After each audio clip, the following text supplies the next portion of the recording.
Bueno, muy buenas tardes para todos los que se unen a esta transmisión. El día de hoy continuamos con el desarrollo del cuarto módulo del curso de entrenamiento virtual en COVID-19.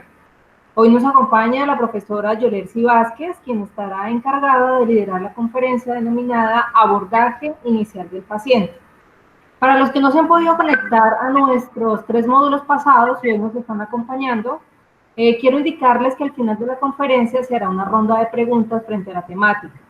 Ustedes podrán hacérmelas llegar a través del WhatsApp que se les facilitó en el correo. Yo se las leeré a nuestra conferencista para que ella pueda responderlas.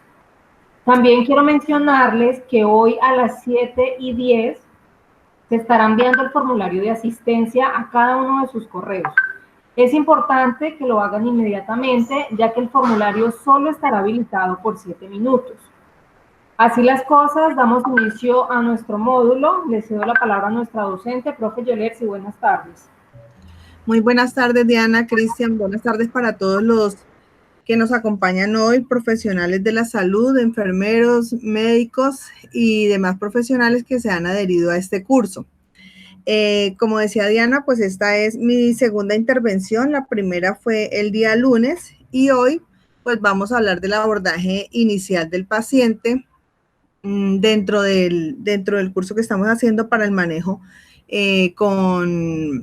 tanto en la prevención como en el tratamiento de pacientes con COVID-19.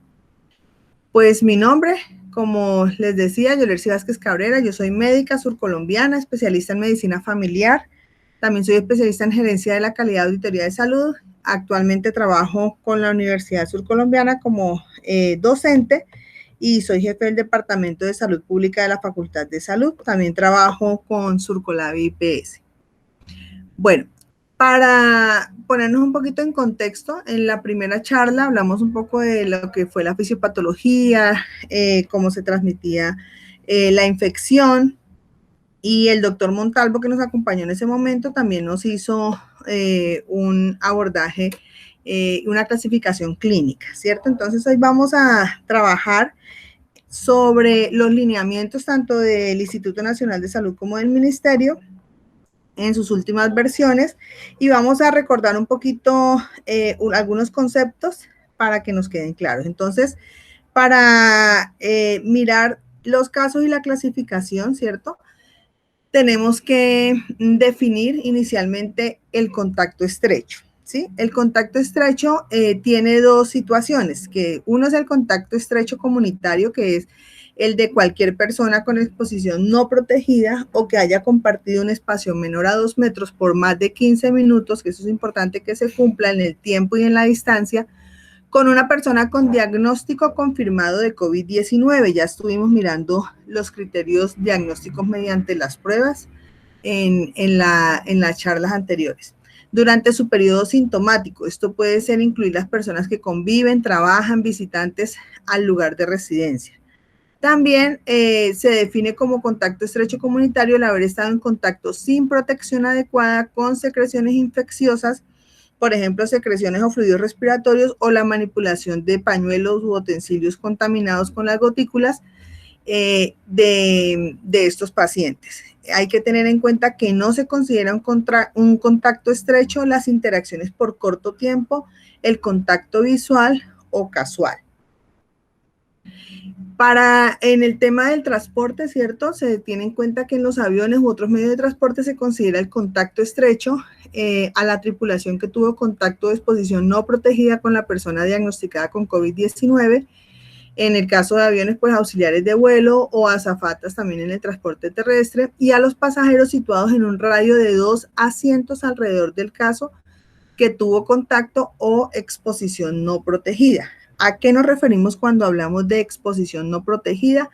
Pues a una protección, a una persona que no tenga protección respiratoria, ¿cierto? Bien sea del que está contaminado, que no tiene la protección, y del que recibe las gotículas.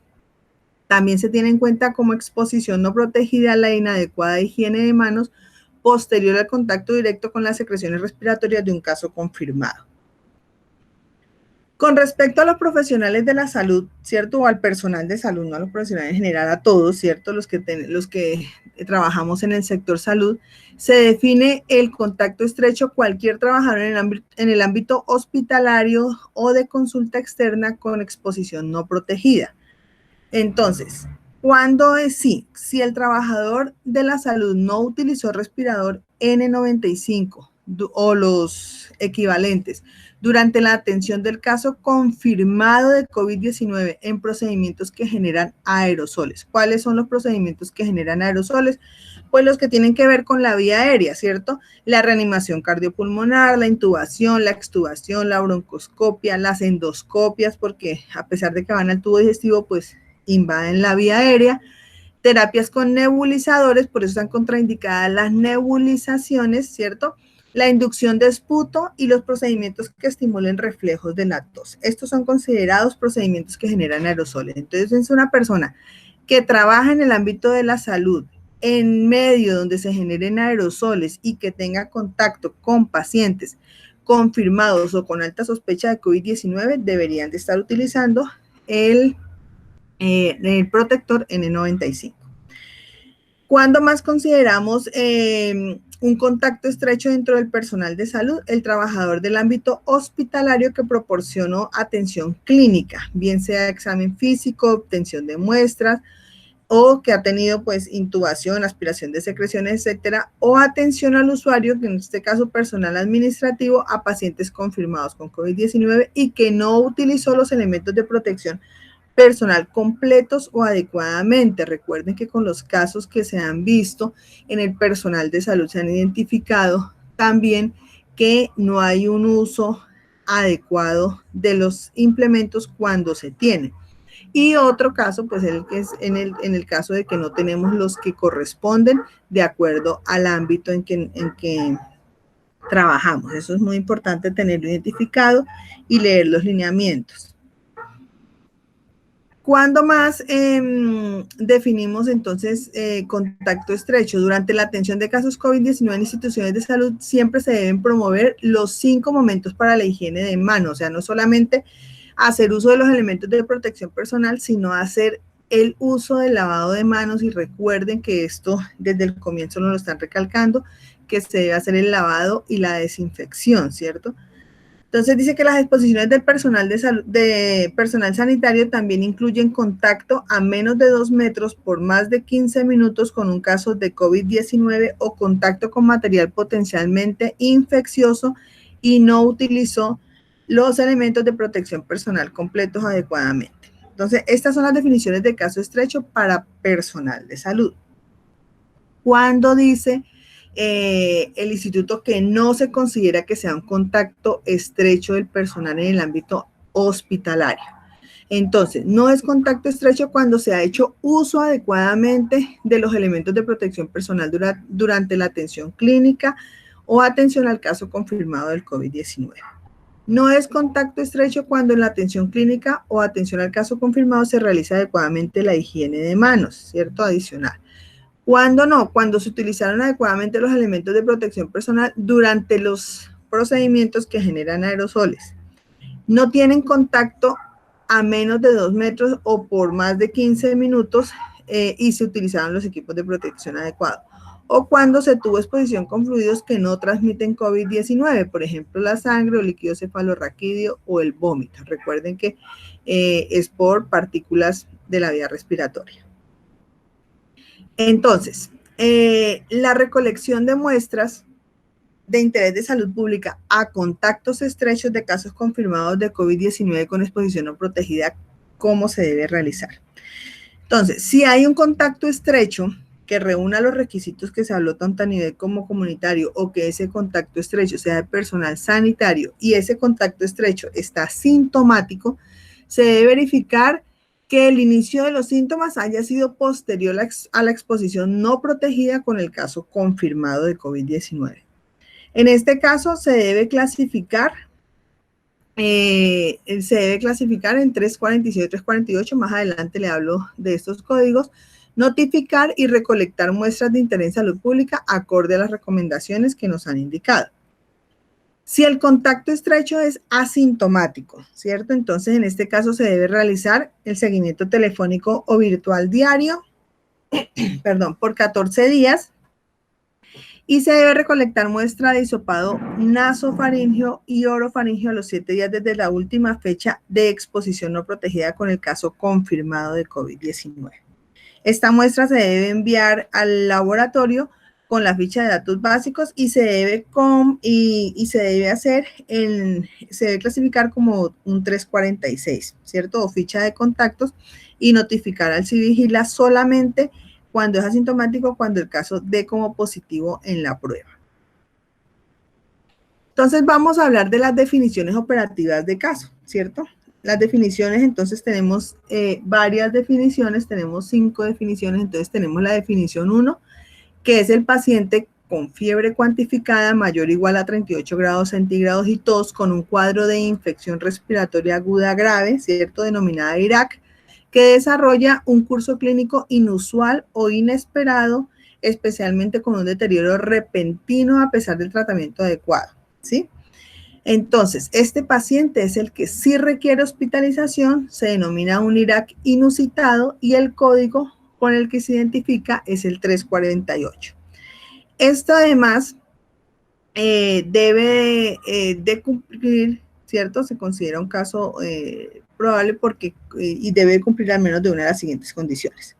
Historial de viaje a áreas de circulación de casos de enfermedad por nuevo coronavirus los 14 días anteriores al inicio de los síntomas. Ser trabajador de la salud o de otro ámbito hospitalario que haya tenido contacto estrecho con caso confirmado o probable para enfermedad por nuevo coronavirus, ¿cierto? O tener antecedentes de contacto estrecho en los últimos 14 días con un caso confirmado con infección respiratoria aguda grave asociada al nuevo coronavirus.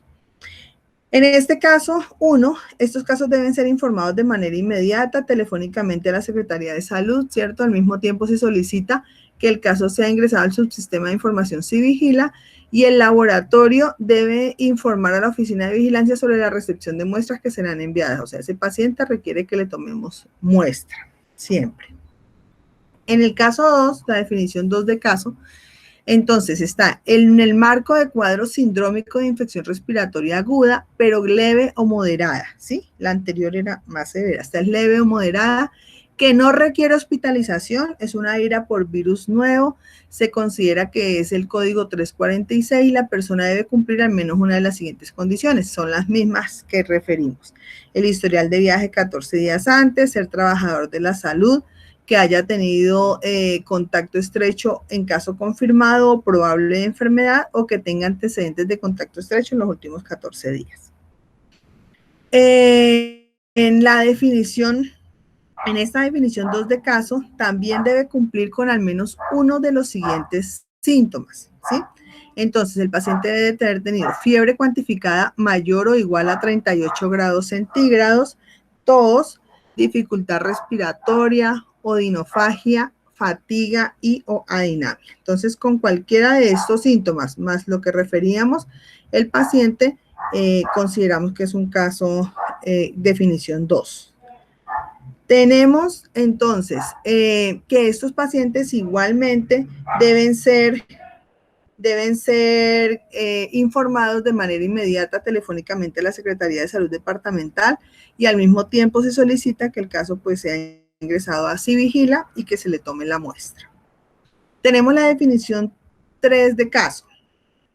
Esta definición entonces es basada en la definición nacional para evento de infección respiratoria aguda grave. Se especifica para la vigilancia intensificada la siguiente definición.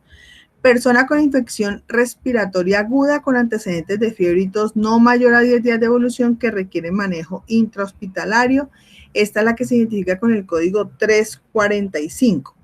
Estos casos deben también notificarse y tomarse muestra. Los casos graves deben ser valorados inicialmente por la IPS con un panel viral, que era lo que hablábamos cuando hablamos en la primera charla, que en estos casos, cuando ya ingresan hospitalizados, la mayoría de esos casos son los que ingresan rápidamente a UCI. En estos casos se les hace un panel viral y serán evaluados para COVID-19. En esta definición de caso 3 se debe hacer énfasis en los pacientes que tienen factores de riesgo importantes. Entonces, tenemos los pacientes mayores de 60 años, ¿cierto? O las personas que tienen comorbilidades o condiciones como diabetes, falla renal, cáncer, hipotiroidismo, EPOC, asma, fumadores, enfermedad cardiovascular establecida, hipertensión arterial, ACV, inmunodeficiencias, pacientes con VIH, enfermedades autoinmunes o que toman inmunosupresores o corticoides, ¿cierto? Que los inmunosupresores hacen parte de los corticoides, malnutrición, bien sea obesidad o desnutrición. Los casos de esta estrategia igualmente deben ser notificados, como les decía, en la ficha IRAC 345. Los casos que tengan antecedentes de viaje, contacto confirmado para COVID-19 o exposición ocupacional, en estos casos, pues se debe verificar si cumple con la condición 346 y 348. Ya lo miraremos más adelante un poquito esto de los números. La definición 4 es la muerte probable por COVID-19, ¿sí? Entonces, todas las muertes por infección respiratoria aguda grave con cuadro clínico de etiología desconocida se considerará en este momento que puede ser probable por COVID-19. Entonces, los casos en esa estrategia serán notificados como un IRAC 348. De acuerdo con el protocolo, entonces, todas las muertes por IRAC o IRAC inusitado serán evaluadas para establecer siempre el agente etiológico. Se le debe hacer pruebas para saber, confirmar si en verdad el paciente falleció por la infección. Y la definición 5 es el caso asintomático. El caso asintomático es entonces el que ha tenido algún contacto estrecho de caso confirmado por COVID-19 y que no ha manifestado síntomas en los primeros 7 días posteriores a la última exposición no protegida. Los casos de esta estrategia deben ser registrados en el formato de seguimiento a contactos, ¿sí? Que es el apéndice 2 de la notificación 346 y 348. Se deberán notificar estos casos, como les decía, cuando las pruebas estén. Entonces, aquí tenemos el algoritmo, ¿cierto? Tenemos un caso confirmado para COVID-19 y los contactos estrechos adecuadamente caracterizados. Entonces, si el contacto estrecho fue comunitario o si el contacto estrecho fue sanitario, ¿sí? Entonces, esos son los dos tipos y ahí el manejo es igual si el paciente el contacto es sintomático o asintomático. Si el contacto es sintomático, se debe hacer el aislamiento preventivo, recolectar la muestra y clasificar y notificar en el 346 o 348 de acuerdo el contacto estrecho en este caso se debe aislar con seguimiento diario de síntomas por 14 días y recolectar muestra de hisopado nasofaríngeo y orofaríngeo los 7 días del último contacto de riesgo con el caso confirmado. Tenemos este otro algoritmo, ¿cierto? Donde tenemos ya el paciente con el caso confirmado y en este caso es cuando ya el paciente, que es el que ya tenemos con muestras, espérenme que esté acá, y vamos a referirnos primero a esto y después vamos a pasar a ese algoritmo que se va más adelantico. Bueno. Vamos a hablar un poquito de la clasificación de los casos de acuerdo con fuente de infección, que son otros conceptos que tenemos que tener. Entonces, cuando hablamos de caso importado, entonces, caso importado es aquel que cumpla con la definición de los casos 346 o 348, que son los que han viajado previamente, ¿cierto? Que se documente el antecedente de historial de viaje a países con circulación de casos en los 14 días anteriores. Que cuando hablamos de casos relacionados con la importación es un caso sintomático o asintomático de contacto estrecho de caso confirmado que resultó del caso importado, ¿sí? Entonces fue el paciente que se contagió, que fue el primer caso que tuvimos acá en el Huila nosotros, fue un caso importado y los casos subsiguientes, la mayoría fueron casos relacionados con la importación. Tenemos caso de fuente desconocida, que puede ser un caso sintomático o asintomático, con resultado del coronavirus de prueba positiva, al cual no se le pueden identificar cadenas de transmisión o fuente de infección. No sabemos cómo se infectó, en este caso se denomina de fuente desconocida. Y tenemos el caso relacionado con fuente desconocida, que es aquel que ha sido contacto estrecho del caso anterior y resulta positivo. Si no se ha clasificado un caso por su fuente debido a que están pendientes la investigación epidemiológica de campo, este caso será denominado en estudio. Vamos a hablar de la fuente de los datos. Entonces, cuando hablamos de las definiciones de las fuentes, dice que la principal fuente de información que tenemos para la vigilancia de la infección respiratoria aguda grave asociada con el coronavirus son las unidades primarias generadoras de datos. Así se ha centralizado y se ha tratado de que se tenga el mayor control sobre estas unidades. Entonces, la notificación de casos probables se deben hacer por eso de forma rápida y de acuerdo a las definiciones de caso que habíamos hablado. Aquí es donde vienen los códigos de las fichas de acuerdo a los casos que nosotros tengamos. Entonces, si la definición de caso es 1 o 4, que es una infección respiratoria aguda grave inusitada, que son esos pacientes que están graves y que requieren hospitalización, se les llena la ficha, la 348. Ambas, tanto los datos básicos como complementarios, porque tiene dos partes. Con respecto a la definición de caso 2, entonces en esto, la ficha que llenamos es la 346, que también tiene datos básicos y complementarios. El caso 2, recordemos que es la infección respiratoria aguda leve o moderada. En el caso 3, que es el caso probable de infección respiratoria aguda grave, llenamos la ficha 345 y en el caso 5, en la definición 5, llenamos, que es el caso asintomático, en este caso se llena la 346. Entonces, aquí les queda a ustedes la información de cuáles son las fichas que tienen que llenar según la definición de caso que ustedes hagan cuando identifiquen ese paciente. Entonces, lo primero que nosotros tenemos que hacer es identificar el paciente, factores de riesgo, definir el caso y llenar la ficha para su notificación. La notificación de todos los casos probables es inmediata, ¿sí? Es inmediata. Se debe hacer mediante el CIVIGILA, como me imagino que ya ustedes les han socializado, en la mayoría de las IPS, de la S donde ustedes laboran, porque se está haciendo un manejo estrecho. Entonces, los casos asintomáticos se deben registrar, como les informábamos, en el seguimiento a contactos de casos. Tiene un apéndice en la notificación y se debe llenar también en este caso asintomático. El caso asintomático no se reporta, hasta que no dé positivo. Bueno, vamos a hablar un poco de con respecto al documento soporte de los lineamientos para la detección y manejo de los casos por los prestadores de servicios de salud en Colombia que tiene MinSalud. La última versión, la 5, entonces vamos a hablar de este documento. Entonces, las actividades de la atención. El paciente nos puede ingresar al sistema de salud por varias vías, ¿cierto? Entonces tenemos los que son remitidas desde los puntos de entrada al país, bien sea por vía marítima, terrestre o aérea. De manera inicial, ellos tienen unas orientaciones para tamizar esos pacientes y cuando se requiere, pues esos pacientes serían trasladados a un servicio para que fueran valorados.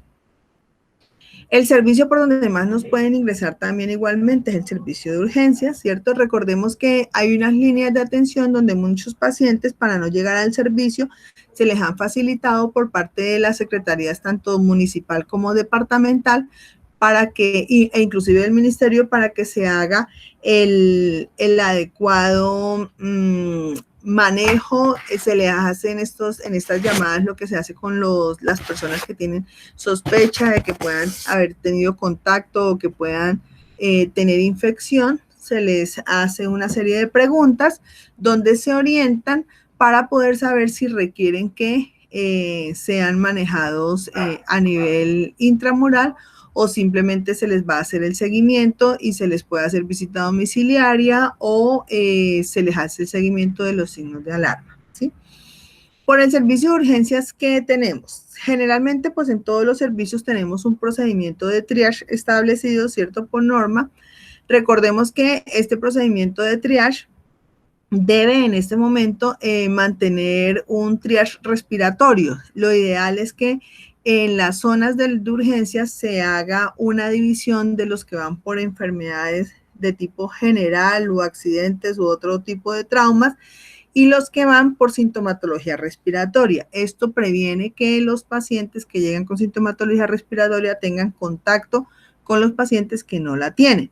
Entonces, ese triage respiratorio pues debe ser aparte. Ese triage se puede hacer desde la consulta prioritaria o la misma urgencia. Entonces, en el triage, ¿qué tenemos que considerar? Un cuestionario donde se indaguen sobre los antecedentes de viaje, ¿cierto? O donde se indague sobre la el posible contagio mediante contacto estrecho. Entonces, eso se supone que debe tener las preguntas para poderlos orientar y poder nosotros definir si el paciente es un caso probable o no. En el caso de que la persona no cumpla con una de las definiciones establecidas, ¿cierto? Que habíamos hablado de las definiciones anteriores, el encargado del triage debe alertar frente a la presencia de un posible caso, perdón, en el caso de que cumpla, del posible caso al personal de urgencias porque este paciente pues debe ser ya manejado como un caso positivo, así, con la alta sospecha, y entonces este paciente ya debe cumplir con unas medidas, que es la medida de aislamiento. Se le debe colocar protección para evitar que sus secreciones pues tengan contacto con el personal de salud o con el otro personal que esté administrativo, y además pues que se le empiece a hacer el manejo en forma inmediata.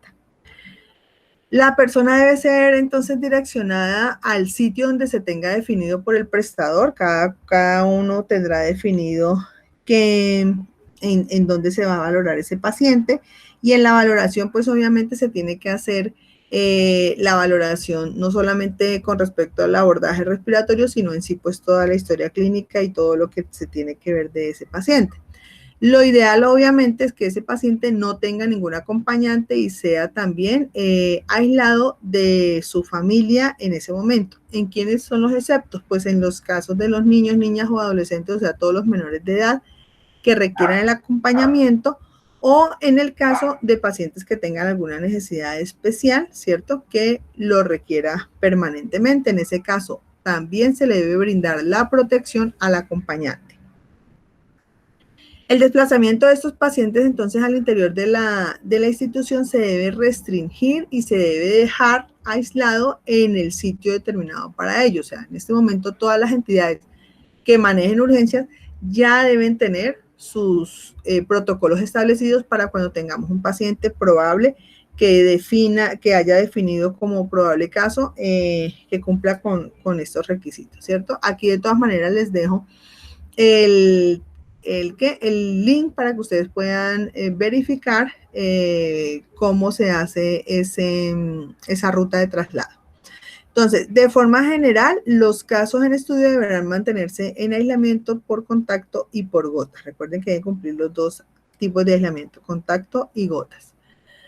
Se cumplirá estricta higiene de manos antes y después del contacto con el paciente y de la retirada de los equipos de protección individual. Recuerden que no podemos confiarnos de que porque tenemos los equipos no vamos a contagiarnos. Si no hacemos un buen uso de ellos, pues también tenemos riesgo. El personal de salud que acompaña al paciente hasta la zona de aislamiento llevará mascarilla quirúrgica y guantes. El manejo inicial dependerá de la clasificación de la gravedad clínica del paciente. ¿Qué tenemos que tener en cuenta en la gravedad clínica del paciente? Pues los signos o síntomas con los que el paciente nos ingrese al servicio de urgencias. Dificultad respiratoria, presencia de signos o síntomas de neumonía, presencia de signos o síntomas de sepsis, presencia de síntomas gastrointestinales o neurológicos. Estos son signos de alarma que nosotros tenemos que estar pendientes y son criterios de gravedad que hace que el paciente pues sea manejado como en cualquier servicio de urgencias de acuerdo a sus características.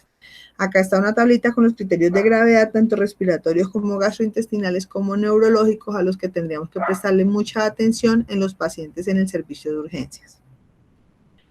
Entonces, como medidas generales en el servicio, pues se debe administrar si el paciente viene con dificultad respiratoria, los broncodilatadores asociados a cámara espaciadora para evitar la generación de aerosoles. Recuerden que están contraindicadas las micronebulizaciones, ¿cierto?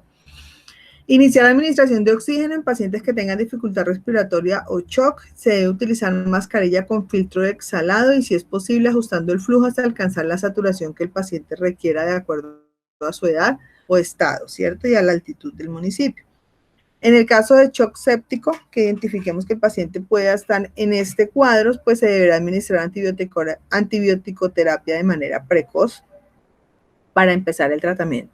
Si el paciente tiene criterios de gravedad, entonces se debe valorar la necesidad de ingreso a UCI. Si la entidad que lo recibe, pues obviamente no tiene UCI, pues se debe empezar el trámite identificando los criterios de gravedad para la remisión de ese paciente. Realizar el manejo de líquidos en pacientes con insuficiencia respiratoria aguda grave cuando no exista evidencia de shock, ya que una reanimación agresiva con fluidos podría empeorar la oxigenación, ¿sí? Entonces, no hay que exagerarlo con los líquidos, excepto que el paciente pues esté en shock. Realizar el diagnóstico diferencial con otras posibles etiologías. Recordemos pues que obviamente en la época que estamos de pandemia, pues cualquier paciente que llegue con síntomas respiratorios, la primera sospecha que tenemos es infección por COVID, pero recordemos que hay otras entidades que el paciente puede tener y no necesariamente puede ser infección por COVID. Recordemos que hay que indagar por las patologías previas, pacientes con EPOC, con asma o pacientes que tengan criterios de otro tipo de infecciones respiratorias.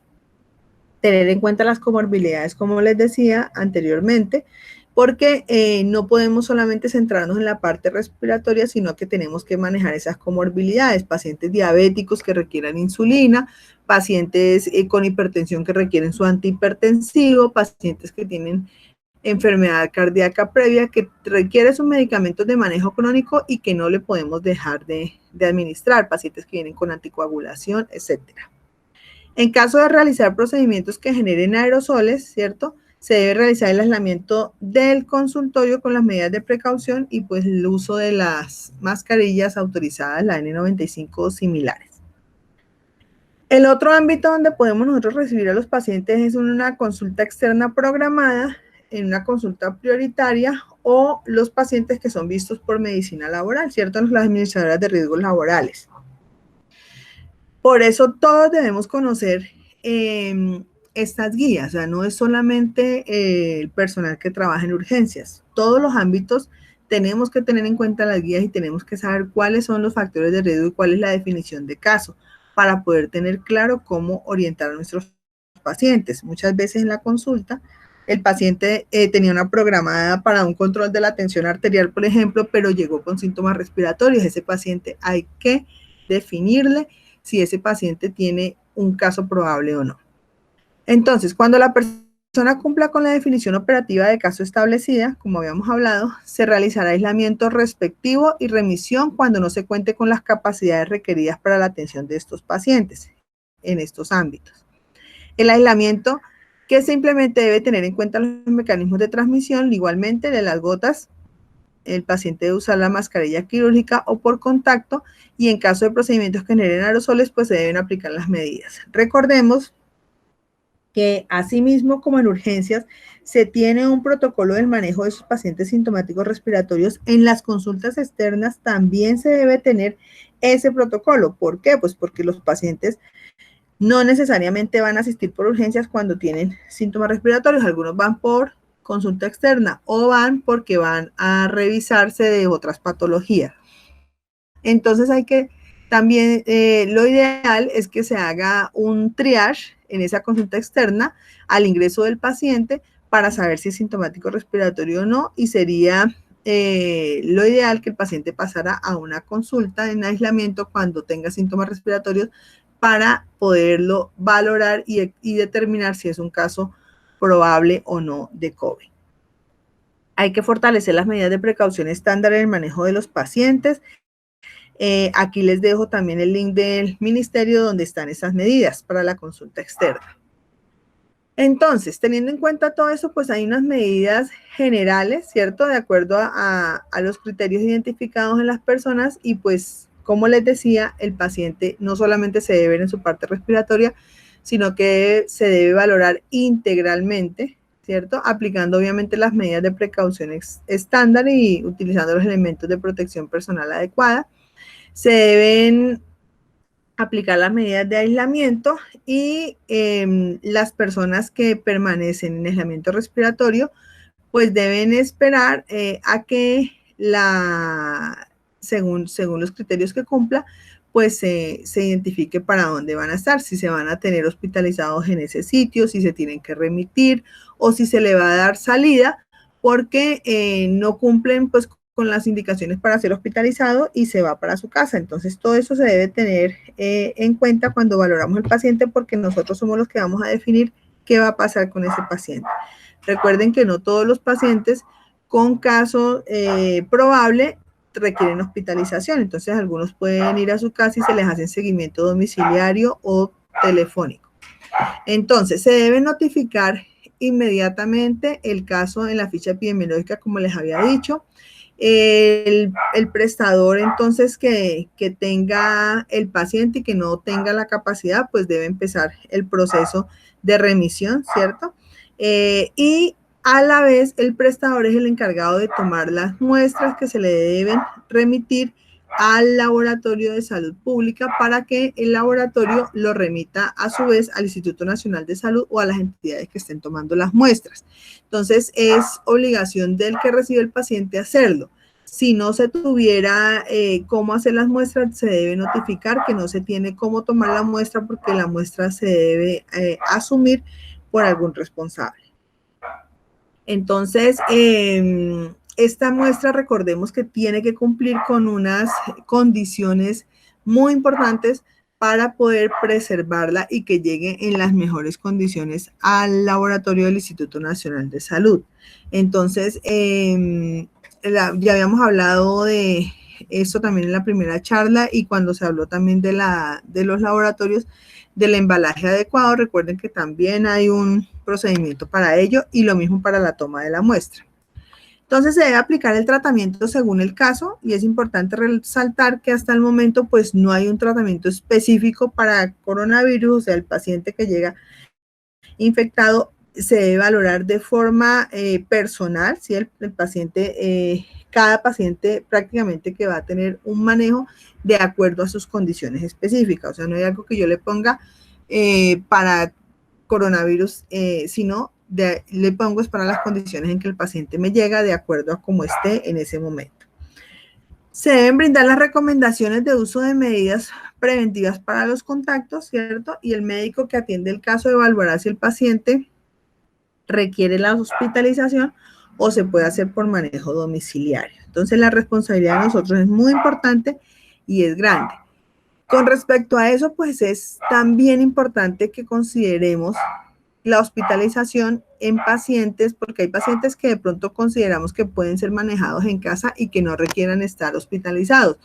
Pero como en todas las otras patologías, ¿cierto? Cuando nosotros manejamos pacientes en los servicios de urgencias o cuando tenemos maternas o cuando tenemos pacientes con algunos riesgos, nosotros tenemos que indagar cuáles son las condiciones en las que ese paciente va a estar en casa, porque pues no podemos mandar un paciente a casa cuando no tenga las condiciones para poder estar allá. Entonces, ¿en quién tenemos que considerar que ese paciente es mejor que esté ingresado a que esté en casa? Pues recordemos que pues cualquier paciente con condición socioeconómica o geográfica que le impida realizar el seguimiento o el aislamiento domiciliario a la persona, por ejemplo, un paciente que no tiene cómo comunicarse con él, que no tiene línea telefónica, que no tenemos o que vive muy lejos del sitio de atención, pues no podemos mandarlo porque donde se llegue a complicar, pues el paciente no va a alcanzar a llegar a la atención, ¿cierto?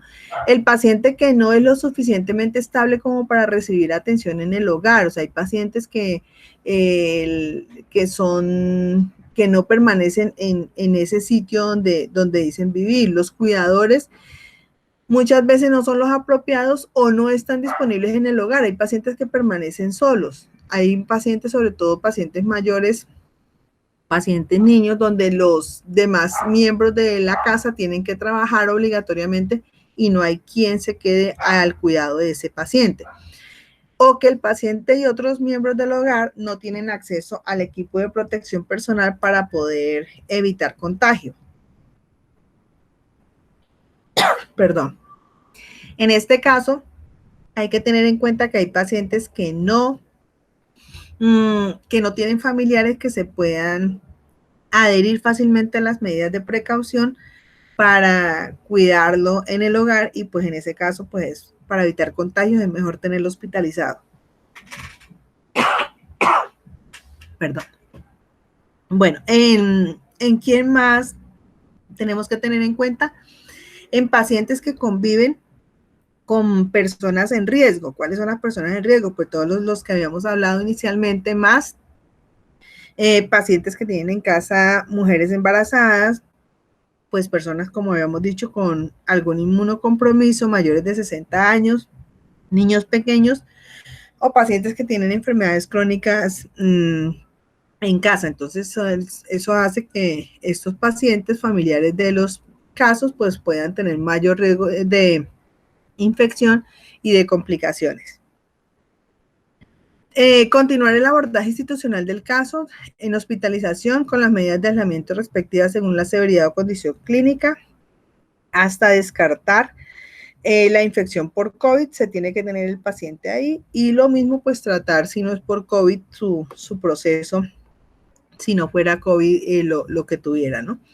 En caso de COVID confirmado por laboratorio, se debe prolongar la hospitalización por 7 días mínimo según las condiciones del paciente. Obviamente algunos pacientes van a requerir más días de hospitalización de acuerdo a su gravedad. Para dar el egreso al paciente, entonces el egreso es según criterio médico. Este egreso pues se debe hacer con unas recomendaciones generales importantísimas de explicarle al paciente que debe tener aislamiento, ¿cierto? Por gotas, prevención para contactos, una ventilación adecuada de su hogar, áreas limpias y superficies limpias, lavado frecuente de manos y la identificación de signos de alarma donde el paciente requerirá consultar nuevamente de forma inmediata a los servicios de salud. Entonces, cuando le damos egreso al paciente es muy importante decirle cuáles son estos signos de alarma, que son los que tengo acá resaltados en rojo. Perdón. Paciente que tenga respiración más rápida de lo normal, ¿cierto? Que hay que explicarle, recuerde a los pacientes con palabras que ellos entiendan. Entonces no podemos decirle paciente que tenga taquipnea o polipnea porque el paciente no va a entender qué es eso. Entonces, paciente que esté respirando más rápido o con dificultad. Paciente que empiece a presentar fiebre de difícil control y que esa fiebre le dure más de 2 días, recordémosles a ellos que hay que tener con qué medirse la temperatura, o sea, tiene que ser fiebre medida con el termómetro y que sea de 38 o más. Pacientes que tengan dolor al respirar, ¿cierto? Que les duela el pecho o que el pecho les suene mucho cuando respiran, ¿sí? Que tengan ruidos agregados al momento de respirar. Pacientes que empiecen a presentar somnolencia o dificultad para despertar. Por eso es muy importante que estos pacientes, cuando se le den estas indicaciones, tengan el acompañamiento del familiar o del cuidador que convive con ellos, porque pues un paciente no va a darse cuenta cuando está somnoliento o tenga alteraciones neurológicas, ¿cierto? Que el paciente presente ataques o convulsiones, que esté muy decaído o que tenga deterioro del estado general de forma muy rápida. Hay que generar el seguimiento epidemiológico diario de este paciente y si el paciente se define para hospitalización, pues en este caso el paciente pues debe cumplir con los criterios. En los casos en que decidamos que el manejo sea en domicilio, pues se deben aplicar todas las recomendaciones que les comenté y eso está en ese documento que tienen aquí en el link. En caso de que el paciente fallezca, pues se deben remitir a las orientaciones a manejo de cadáveres en el siguiente link. Perdón. Entonces, esto es un resumen de los diferentes casos clínicos que podemos encontrarnos en nuestros servicios. Este resumen fue el que les presentó parcialmente el doctor Montalvo. Esto hace parte del trabajo que él hizo con la S. Carmen Emilia Ospina, con el protocolo de atención para COVID que se trabajó en la S. Carmen Emilia, y amablemente nos facilitó este resumen, que me pareció muy práctico por su semaforización, como se han venido trabajando las diferentes guías, como el IEPI, ¿cierto? Entonces, para tener en cuenta estos colorcitos que nos van a orientar. Entonces, acá es un resumen donde está la clasificación. Después de que evaluamos el paciente, lo clasificamos y el manejo que le deberíamos dar. Entonces, en el caso de infección respiratoria aguda leve, ¿cierto? Que son los cuadros no complicados con enfermedad leve, pues son aquellos que tienen pocos síntomas o los síntomas no son floridos, no son síntomas que confinen el paciente, ¿cierto? Entonces, fiebre, tos, generalmente seca, pero puede ser productiva, dolor de garganta, disnea, malestar general, cefalea, dolor muscular, congestión nasal o rinorrea y alteraciones del olfato y el gusto. Recuerde que eso hace parte de lo que debemos preguntarle a los pacientes, porque en muchos estudios ya nos han informado que uno de los síntomas que pueden presentar el paciente son estos, ¿cierto? Poco frecuente se pueden presentar también síntomas gastrointestinales como diarrea, náuseas, vómito y dolor abdominal. Inclusive algunos pacientes han presentado solamente estos síntomas iniciales y no han presentado síntomas respiratorios.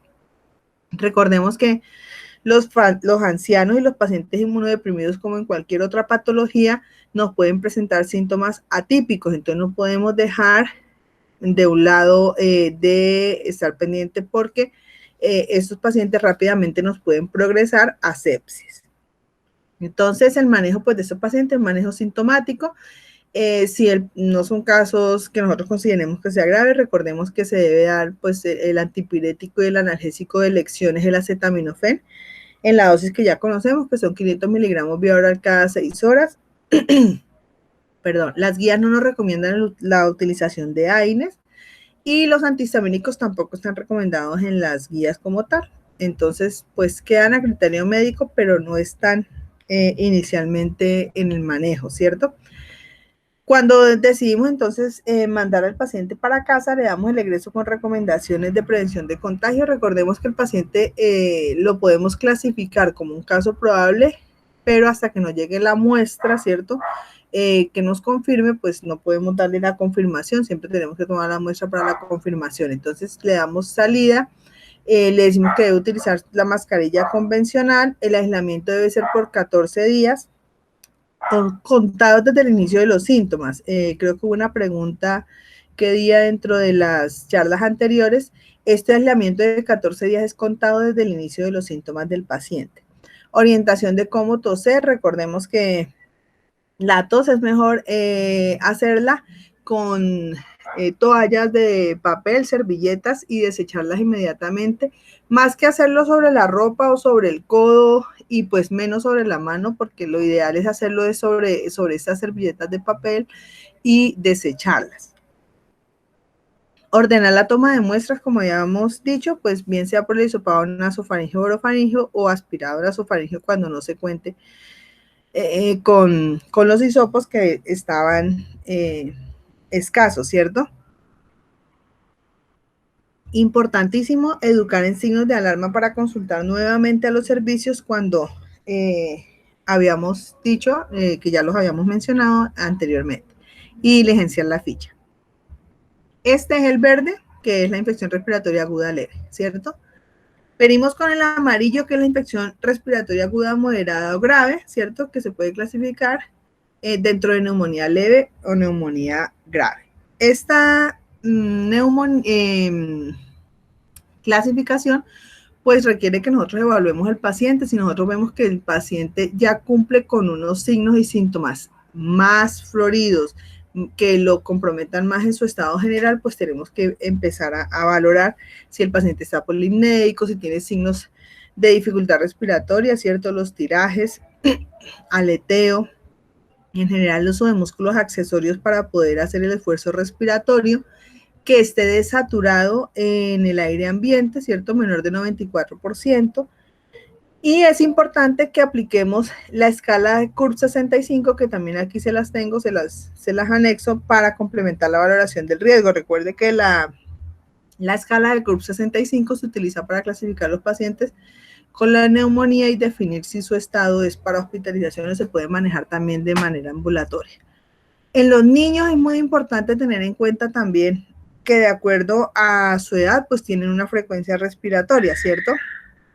Y también, pues recordemos que como los niños, pues no mencionan los síntomas como lo puede hacer un adulto, pues hay que apreciar otras cosas que nos pueden ubicar dentro de su cuadro para saber si tiene gravedad o no.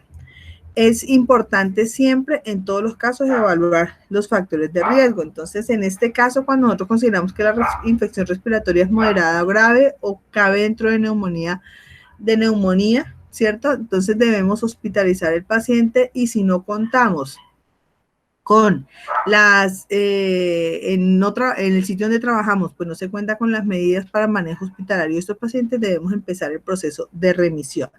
Pero entre tanto, recordemos que tenemos que darle el manejo al paciente, entonces la oxigenoterapia, recordemos que en este caso tenemos que cubrirlo con antibióticos para adultos, ampicilina sulbactam más claritromicina, para niños penicilina cristalina o ampicilina en las dosis de acuerdo a su peso, ¿cierto? Manejo prudente de líquidos, recordemos que tiene que ser de acuerdo a sus necesidades basales, porque desde que no esté en shock no podemos abusar de los líquidos. Recordemos que no debemos administrar corticoides, ¿cierto? Ni administrar los esquemas en los primeros niveles, sobre todo de los retrovirales o de la hidroxicloroquina o cloroquina, porque esto en los primeros niveles para el manejo no está normado. Lo ideal es que nosotros remitamos al paciente y ya de acuerdo a los criterios que tengan a nivel de unos de los especialistas en los otros niveles con mayor complejidad, en donde vamos a tomar medidas si consideran que se deben manejar estos pacientes con estos medicamentos. Se deben solicitar unos paraclínicos, sí, que habíamos hablado en el tema de laboratorio en el COVID, en la charla que nos dio el doctor. Hay que tomar unos paraclínicos. Tenemos que tener unos básicos que podemos tener en la mayoría de las entidades de baja complejidad, ¿cierto? El hemograma, la radiografía de tórax, la función renal, una glucosa. Si hay sospecha de cuadro clínico severo, pues podemos ir adelantando de pronto pruebas de función hepática igualmente. Ordenar las muestras de hisopado o de aspirado. Hay que diligenciar la ficha epidemiológica y hay que hacer una vigilancia estricta de estos pacientes para que no se nos vayan a complicar más mientras que están esperando el proceso de remisión y mantenerlos estables. Y tenemos el caso de enfermedad severa o crítica, ¿cierto? Que aquí entraría el síndrome de dificultad respiratoria del adulto, la septicemia o el shock séptico. En este caso, pues los pacientes son los que se deterioran rápidamente, ingresan con una insuficiencia respiratoria grave, con mucha desaturación, empeoramiento de las imágenes respiratorias, pueden entrar ya con difusión orgánica multisistémica o empezar a progresar a ello, tienen alteraciones neurológicas, falla renal, falla hepática. Estos pacientes, obviamente, pues son pacientes que se requieren remitir como urgencia vital, ¿cierto? El paciente requiere oxigenoterapia, nosotros tenemos que tenerlo con todos los soportes, los líquidos endovenosos, mantenimiento de la tensión arterial, el inicio de los antibióticos. También se debe tomar la muestra y diligenciar las fichas. Estos pacientes no es recibirlos y sacarlos, sino que todo paciente, como en todas las urgencias, tenemos que darle el apoyo inicial. Esta es la tabla de CURB 65, donde se asignan unos puntos para interpretar la gravedad de la infección respiratoria y con base en eso, pues hacer el manejo de este paciente. Tiene un riesgo de mortalidad de acuerdo al puntaje y pues se tiene en cuenta, si ustedes ven, entonces el estado neurológico, ¿cierto? si tiene una urea elevada, la frecuencia respiratoria, la tensión arterial y la edad, ¿sí? Ya aquí entonces les dejo es como un resumen para tener en cuenta siempre entonces los factores de riesgo, lo que hay que considerar en los niños, y esto es el manejo clínico de las recomendaciones de la OMS, un resumen, y de las recomendaciones de MinSalud que les mencioné al inicio. Esto es cortesía del doctor Montalvo con el protocolo de atención de la S, que ahí lo tienen ellos así resumido. Pues hasta acá era mi intervención el día de hoy. Quedo atenta a sus preguntas. Dianita, le cedo la palabra. Listo, profe, muchas gracias. Me pregunta nuestro primer participante, ¿la historia de viaje en áreas de circulación es importante en nuestro medio teniendo en cuenta que estamos en un área de circulación? En este punto, ¿no debería ser positivo siempre en nuestro medio? Decíamos nosotros que cuando al inicio, cuando empezamos con todos los protocolos, cuando empezamos a identificar los nuevos casos, ¿cierto? Era muy importante que se tuviera en cuenta lo del tema del área de circulación, pues porque venían casos importados, ¿cierto? En este momento, como se cerraron las fronteras y se hizo cierre de vuelos, ¿cierto? Y de otras cosas, pero recordemos que aunque los aeropuertos colombianos en este momento están cerrados para el transporte y pues no hay un flujo interdepartamental o intermunicipal de transporte, sí se mantienen, recordemos, vuelos internacionales especiales. Recuerden que en este momento se están haciendo muchas misiones humanitarias, hay deportaciones y hay repatriaciones. O sea, siempre se tiene que preguntar sobre todo por esos antecedentes. Recordemos que también hay vuelos militares, hay vuelos de carga también se están manejando y dentro de esos criterios toca siempre hacer la pregunta sobre esos vuelos o sobre estancias en otros sitios. Hay que hacerla. Muchas gracias, profe.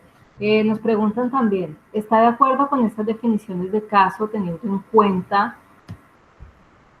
que ya no se requeriría historial de viaje dado que ya contamos con circulación del virus en nuestro país? Igual, o sea, se sigue preguntando por lo que les comentaba, ¿sí? Pero sí, efectivamente, la guía lo menciona así mismo, lo que les estoy comentando. Los aeropuertos están cerrados, pero es igual a la pregunta anterior, se tienen estos casos especiales y todavía van a llegar más. Recuerden que hay un censo de aproximadamente 3.000 algo de personas fuera del país que están solicitando ingreso por cuestiones humanitarias y van a viajar. Listo, profe. Si una persona con sospecha de COVID-19, después de cumplir los 14 días y la prueba no ha salido, ¿la persona puede ingresar a trabajar? Aquí estaba que se me había olvidado que habíamos quedado para lo último este cuadrito, ese algoritmo. Entonces, aquí decíamos, para poder dar fin del aislamiento, ¿cierto? Que ese fue, menos mal me recordaron porque se me había olvidado. Entonces, en el caso del paciente, el caso confirmado para COVID-19, que ese fue el que lo voy a mover para cuando les deje ya las presentaciones, se los dejo en el sitio donde estaba, que fue que se me quedó acá. Entonces, en el caso del sintomático, pues se debe iniciar, se debe identificar cuando inició los síntomas y se debe recolectar una segunda muestra, o sea, porque ya tenemos la primera de confirmación, pero se debe recolectar una segunda muestra 14 días posteriores a la fecha de inicio de los síntomas. O sea, es muy importante tener ese dato de cuando inician los síntomas. Si a las 14 días de que le tomemos esa prueba, ¿cierto? Esa prueba nos vuelve a dar positiva, se requiere que el paciente se aísle 7 días más y se recolecta una tercera muestra a los 21 días del inicio de los síntomas, o sea, una semana después. Posterior a eso, si vuelve a dar positiva, se requiere 7 días más, ¿sí? Y se recolectaría la muestra a los 28 días. Y de ahí, pues se supone que la PCR nos tendría que dar negativo y hasta que no se negativice, no se considera que el paciente es un caso recuperado. ¿Sí? Se finalizaría el aislamiento solamente cuando ya la prueba nos dé negativa. Si la prueba sigue dando positiva, el paciente debe seguir en aislamiento. El paciente asintomático es similar, o sea, el paciente se recolecta la muestra 14 días posteriores a la fecha de toma de la primera muestra, porque ya tuvimos una positiva, pero como acá no tenemos síntomas, entonces se parte de cuando se tomó la muestra y aplica lo mismo. Si la muestra sigue saliendo positiva, se sigue tomando semanalmente pruebas hasta que la prueba quede negativa y se pueda hacer el fin del aislamiento. Este es el algoritmo explicativo de esa pregunta. Listo, profe. Cerramos con las últimas dos preguntas por cuestiones de tiempo, ¿vale? Otro participante dice, en paciente neonato comprobable o positivo, el alimentarlo con vaso, paso de sondas orogástricas, gargareos, ¿hay riesgo de aerosoles? En el recién nacido, bueno, la última, en la guía nos recomiendan en la parte pediátrica, lo recomendado con el recién nacido de madre infectada, ¿cierto? Se decía que los pediatras no están recomendando la suspensión de la lactancia materna. Lo que recomiendan es que se haga una extracción de la leche y se le administre la leche materna, pues para evitar el contacto piel a piel permanente con el bebé y la posible infección, aparte de que la madre pues tiene que tener sus medidas de protección para el recién nacido. Pero dice que se debe dar es de esta manera, ¿sí? Con sus alimentos. Se debe mantener la lactancia y se debe dar en su biberón. No sé, ¿me podrías confirmar si lo que me preguntan es si en el neonato estaba infectado o en el neonato de madre infectada? Dice, en pacientes neonatos con probable o positivo COVID, el alimentarlo con vaso, paso de sondas orogástricas, gargareos, si hay riesgo de aerosoles. Hay que alimentarlo con vaso. Si hay que alimentarlo, sí hay riesgo. O sea, todo recién nacido, en este caso, pues los neonatos le hacen la prueba cuando vienen de madre, ¿cierto? Que están infectadas. Entonces, hasta que no esté la prueba positiva, pues el paciente tiene que mantener junto con la madre las medidas de aislamiento y este método de alimentación. Pero,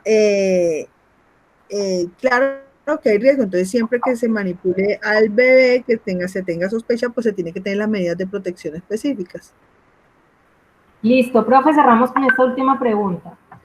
¿Cuál es la utilidad de la pronación en el manejo de los pacientes no críticos? En las últimas charlas que hemos estado, la pronación se maneja en críticos, no he escuchado hasta el momento en el manejo de no críticos. Sin embargo, recordemos que tenemos una charla posterior del manejo ya del paciente que está ingresado y que está en un estado más grave. Pero se ha indicado en el paciente el manejo crítico. No tengo conocimiento del no crítico y la verdad les estaría en deuda de revisar en el no crítico cómo lo están llevando con la pronación. Sé que en el crítico sí algunos ya lo están recomendando, no para todos los pacientes, como les digo, individualizado, pero sí para los críticos. Perfecto, profe, como le había dicho, ya con esta última pregunta cerramos. Como lo hacemos o acostumbramos a hacerlo en los anteriores módulos, las preguntas que quedan pendientes, yo se las hago llegar por si existe la posibilidad de socializarlo con nosotros conferencistas en los módulos pendientes y poder, digamos, quitar las inquietudes que quedan frente al tema, ¿vale? Entonces, así las cosas, ya damos por culminada nuestra conferencia el día de hoy. Agradecemos a todos los participantes que nos acompañaron, por supuesto a nuestro conferencista y a Cristian Gómez, quien nos soporta la conexión. Les recuerdo que mañana nos vemos nuevamente a las 6 de la tarde con el módulo número 5, denominado Tratamiento y Oxigenoterapia en el paciente COVID-19. Muchas gracias a todos, que tengan una feliz noche. Gracias, Diana. Feliz noche para todos, muy amables por su atención.